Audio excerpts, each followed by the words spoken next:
This week on the agenda, a question of trade. As the world opens up after the COVID pandemic, will protectionism permeate 2023?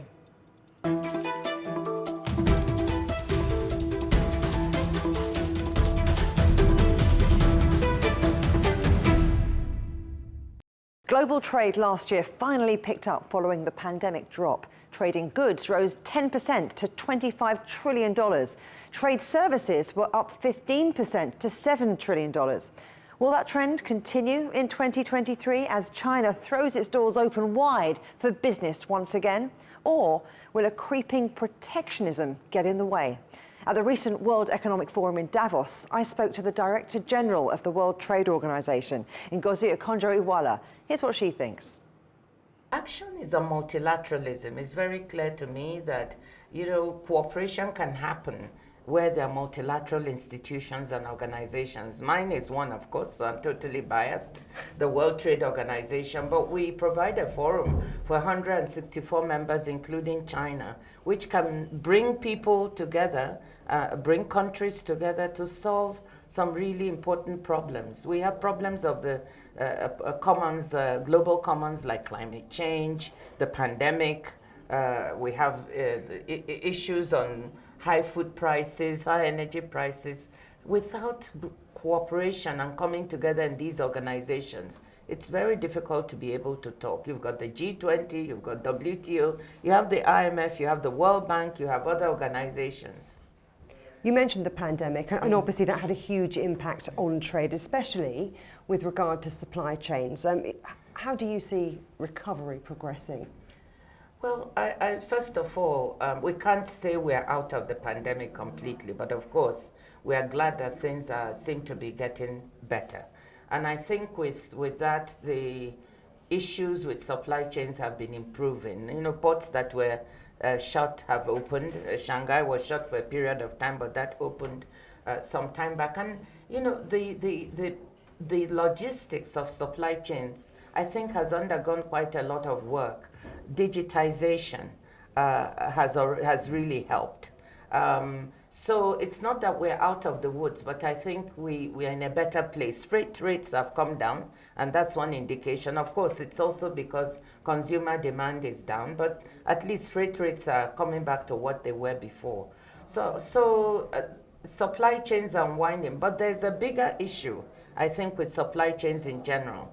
During the pandemic and the war in Ukraine, we've seen that there are vulnerabilities on these supply chains. Perhaps there's a concentration of manufacturing of certain products in certain parts of the world.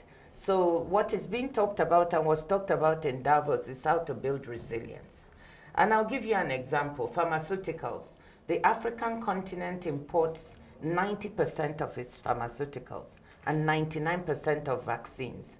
That leaves the continent vulnerable to external actors, should they need. So the issue is, in those circumstances, should we think about decentralizing some of the manufacturing of pharmaceuticals to places like Africa, for instance? 10 countries export 80% of the vaccines in the world.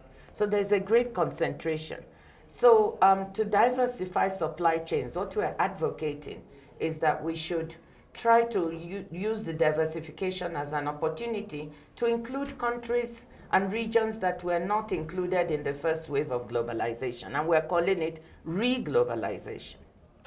And speaking of opening up and the opportunities that are out there, what do you think China widening its doors to the outside world by reopening its economy is going to do for trade in 2023? Well, I think China opening up is a net positive.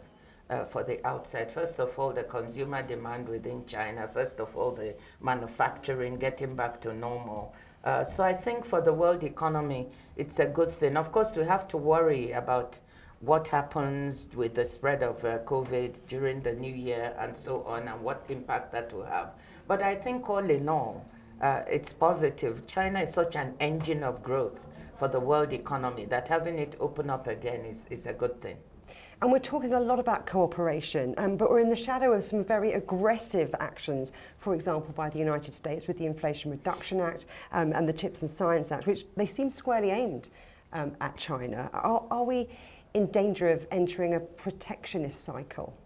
Well, from the point of view of the WTO, of course, protectionism, we're about open trade and opening up trade. But on the Inflation Reduction Act and the CHIPS Act and so on, those members, like the European Union and South Korea, for instance, who have issues with the act, what we've urged them is to have a dialogue with the United States. That's the way it works at the WTO. We certainly don't want to be at the receiving end of trade frictions. And I think that dialogue is happening. The EU is having a dialogue with the United States. I think Korea also, both of them from different perspectives. And I actually think that's making progress. You talk about some frictions. Some say that China takes advantage of WTO for its own development, while other countries don't benefit so much. What's your take on that? Let's put it this way. Globalization has lifted more than 1 billion people out of poverty. And it has had net benefits for China, for Europe, for the United States, for most parts of the world. There were people who were left behind. There were poor people in rich countries and poor regions of the world that were not included in the globalization. So we need to correct that in this new wave of globalization. Of course, at the WTO, one of the things that we try to do is assure a level playing field for everyone. And there are complaints that there's not a level playing field, that there's suspicion some members may be subsidizing, which may be unfair to others. Again, I urge members to talk to each other. It's a member-driven organization. So when there's a problem, it's not coming to the secretariat. Our role is to say, okay, how can we help you members so you can talk to each other? That's what we would like to see. More dialogue, more solution to problems. Do you think there could be more competition? And what might create deeper competition in certain sectors? If labour-intensive sectors send their work overseas where labour is cheaper, is that positive or negative in terms of China, for example, shifting to having more high-quality growth rather than high-speed growth? Well, China has decided the dual-track approach, not only to look at external growth, but also internal growth. And I think that it's a good thing for the Chinese economy. All levers that can be sources of growth within an economy, both internal and external, they're good. And I think that China pursuing that is a good thing. Competition is a good thing. And I think business, often I think government tries maybe sometimes too hard to decide for business what it should do. So we should leave business to decide. In fact, on this issue of supply chains and building resilience, businesses are making their decisions on how they build this resilience. And I think that more competition is good, and we should leave businesses to decide how they compete. Do you think that cooperation is important for global trade? You talk about resilience and building that. Or is there part of you that really fears that the world is really going to fragment further, taking into account all the geopolitical pressures? There are a lot of geopolitical tensions now. That's undoubtedly the case. There are tensions between China and the United States, between China and the EU, between the EU and the US, between Russia and Ukraine. There's a lot of geopolitical tension. And I think that the best thing is to bear in mind that decoupling of fragmentation is costly to the world economy.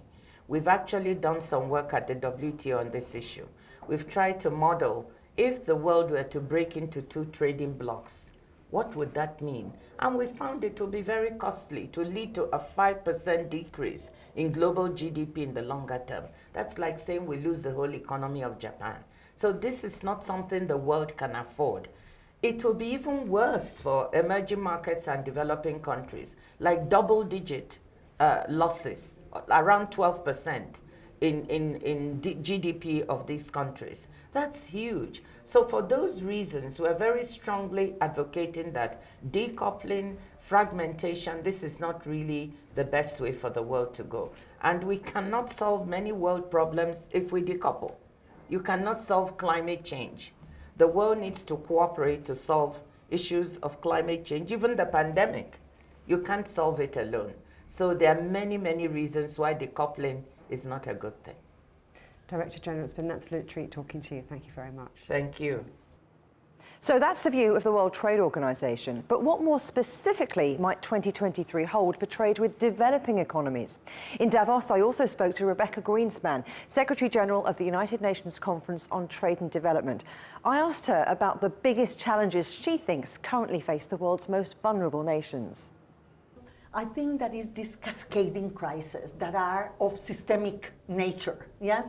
It's not something that happened in one country because of the behavior of one government. It is the pandemic, it is the war in Ukraine and the cost of living crisis, it's the climate change and the effect of that on the countries and the economies, and really the countries don't know what to do because they cannot get out of this alone. Well, goods trade in 2022 was up 10% to $25 trillion. Trade services rose 15% to $7 trillion. Do you see that trend continuing in 2023, or will, as UNCTAD puts it, geopolitical frictions get in the way? Yes, absolutely. 2022 was not a bad year from a trade perspective, but all the growth of 2022 was in the first semester. The second semester was already negative, and this is mainly because of the expectation of recession in the global economy, and also because of the geopolitical tensions. One of those geopolitical tensions, or frictions if you like, is the introduction of the US Chips and Science Act, which is now in force. Many people think that's aimed at China. I mean, what's your take on how that might affect global trade? Well, I think that the restrictions on global trade and more nationalistic and protectionist policies in general are bad for most of the developing world. Yes, the medium-sized and small-sized countries depend on trade for their growth, for their prosperity, and obviously that is a problem. Yes. And in terms of trade with China, how do you see that developing in the short to medium term? Well, we have always said that decoupling the trade systems is a bad idea. Yes. That we need China and we need the US as members and part of a global economy, not of two different systems and two different economies. And that will be key for the developing world. At the 20th Party Conference, President Xi Jinping said he talked about high quality development and with an emphasis on new industrialization. And I wonder how you think that might affect global trade. Well, one of the good news for 2023 is China. Yes, and you have been feeling that in Davos, yes. And for the developing countries, no doubt, because China is a major trader with the rest of the developing world. Now, commodity dependence is a problem for the developing world. So industrialization, diversification of the productive structure of these countries is key. So in that sense, I align completely with what the President Xi Jinping said. You know, if we don't have value added, if we don't have industrialization, if we don't have diversification of our economies, so we cannot create the jobs and the prosperity that our young people is waiting for. Well, you mentioned jobs, so I'd like to bring in the Belt and Road Initiative, which is going to have its 10th anniversary this year. What do you make of that in terms of what it means for global cooperation, growth, job creation, and the future of trade relations? I think that everything that adds to the cooperation and solidarity and investment, because what we have seen since the 2008 crisis is a downturn on investment and productivity. So whatever can boost productivity and investment in the developing world it has a huge value in terms of our future perspective for sustainable development. Something else that has played on the minds of many of the delegates here and is central to a lot of the conversations is the ongoing war in Ukraine. Now, you've been instrumental in leading one of the UN task force, haven't you, to broker grain deals and get those exports flowing again. What impact is that going to have on food prices? No, we are very worried. We are not out of the woods. You know, the food crisis is still around the corner. We were able to broker the deals that we signed in Istanbul for the opening of the Black Sea for the exports of grain from Ukraine and the unimpeded exports of grain and fertilizers from the Russian Federation. This is a package, and we need to make it work for the food insecurity crisis to be really managed and avoided. And we are not there yet. It has been a very good news that we were able to have the agreements. The Black Sea Grain Initiative is working and the exports from the Black Sea, but we are very worried about the fertilizers. And there is the price of fertilizer today is pricing out the small farmers of the developing countries. And if they cannot have access to fertilizers at reasonable prices, the crisis of affordability of 2022 will be a crisis of availability of food in 2023. And that's something that we don't want to see. So the Black Sea Initiative isn't enough. We're not where we need to be to get good food flowing. It is setting the right objectives, but we need cooperation to make it real. So we have to continue. It has to continue after the 18th of March. That is the new rollover of the Black Sea Grain Initiative.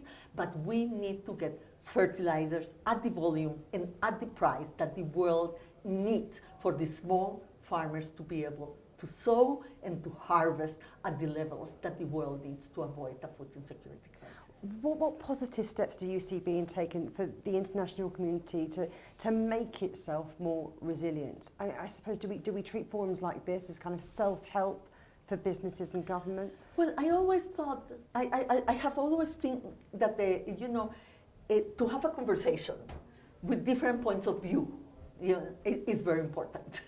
I would like to hear more the voice of the developing countries in these gatherings, yes? And not think about the world economy only, going around the big economies and the economies that can make it for themselves, yes? I would like to have the examples of the countries that are really suffering, that have a debt problem, that are not getting the financial support that they need to be more center stage. So rather than waiting for big news, big deals, big agreements being signed, should we be celebrating more the small wins? And if so, give me an example of some that we could be shouting about louder. Yeah, probably we need both, because we need the big things for the systemic issues, but we need also the micro, yes, what is happening on the ground. I think that there are some good news, yes, around the corner. At the end, probably here we have heard voices saying the recession won't be so deep, and that's good news. The problem is that there are many countries that will suffer, very deeply, whatever is happening already. And I think that we need to pay more attention to those. So what are you hoping will realistically change in 2023 when it comes to coordination, solidarity, collective action? Well, I would like to see the scale and speed in international financial support for the climate transformation and for the fiscal space that the countries need. To come more into play. I would like more policy coherence at the global economy. What the hike in interest rates of central banks have hurt developing countries very badly. I would like to see a reversal in the flows that are going now from the south to the north. I would like to see the flows going from the north to the south in investment. For future growth. So I would like to see much more of the good things that we are doing, but maybe not at the scale and with the speed that the world needs it. Absolute pleasure talking to you. Thank you very much, Rebeca Grynspan. Thank you very much, and thank you for giving me this opportunity.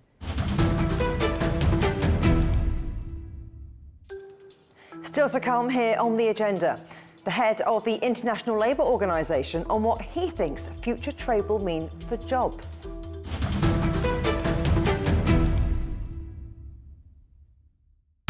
Roger, read you loud and clear.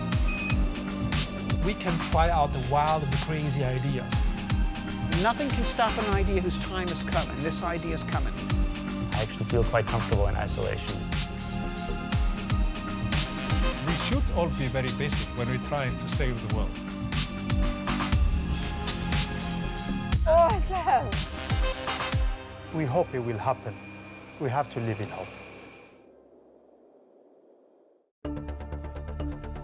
Events have consequences. Words create impact. One more offensive in a long line of battles that's been ongoing for more. Just got to be careful here with some gunshots. Excuse us, excuse us. The world today matters for your world tomorrow. The number of casualties is growing quickly. Why, this is one of the hardest hit towns in the region. The world today, every day on CGTN.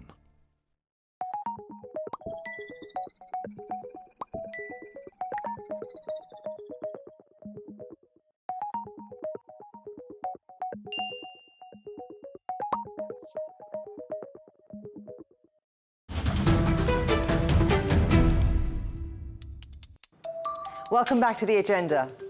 If global trade is to get back on track in 2023, what might that mean for the jobs market?